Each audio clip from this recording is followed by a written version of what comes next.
Corona को मात देने के लिए वैक्सीन को लेकर तैयारियां खूब चल रही हैं। वैक्सीन कैसे देना है, इस पर भी ट्रेनिंग कई राज्यों में शुरू हो चुकी है। इसी के साथ कई सारे सवाल भी लोगों के मन में आ रहे हैं। सवाल कि वैक्सीन के कोई साइड इफेक्ट तो नहीं होंगे, कितने दिन तक वैक्सीन का असर होगा। तमाम सवालों के बीच अब जवाबों की लिस्ट भी आ गई है, जिसमें कोरोना की वैक्सीन पर सब कुछ साफ कर दिया गया है। सब कुछ मतलब सब कुछ। लोगों के मन में जो सवाल थे उसके क्या जवाब दिए गए हैं, हम आपको ये बताते हैं। सबसे पहला सवाल उठ रहा था कि क्या कोरोना वैक्सीन के जल्द आने की संभावना है। इस पर जवाब आया है कि हाँ, टीकाकरण परीक्षण अंतिम रूप के अलग अलग में है। सरकार जल्द ही कोरोना का टीका लगाने के लिए तैयारी कर रही है और ज्यादा जानकारी www.mohfw.gov.in पर मिलेगी। इसके अलावा सवाल ये भी है कि क्या कोरोना वैक्सीन सभी को एक साथ दी जाएगी। तो इसका जवाब है कि टीकों की संभावित उपलब्धता के आधार पर भारत सरकार ने प्राथमिकता वाले समूहों का चयन किया है, जिन्हें प्राथमिकता पर टीका लगाया जाएगा क्योंकि उन्हें खतरा ज्यादा है। पहले समूह में हेल्थ केयर और फ्रंटलाइन वर्कर्स शामिल हैं। कोरोना वैक्सीन मिलने के बाद दूसरा समूह 50 साल से ज्यादा आयु वाले लोग होंगे।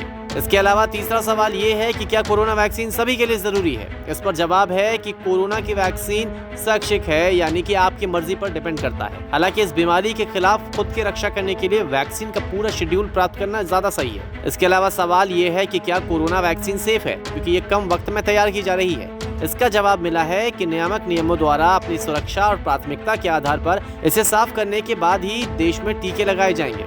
सवाल ये भी है कि क्या कोरोना वायरस वैक्सीन के संक्रमित व्यक्ति को टीका लगाया जा सकता है। इसका जवाब है कि कोरोना के लक्षण वाले या कोरोना संक्रमित लोगों से टीकाकरण वाली जगह पर संक्रमण फैल सकता है। इसी कारण संक्रमण या लक्षण वाले व्यक्ति को 14 दिन के लिए टीकाकरण स्थगित करना चाहिए।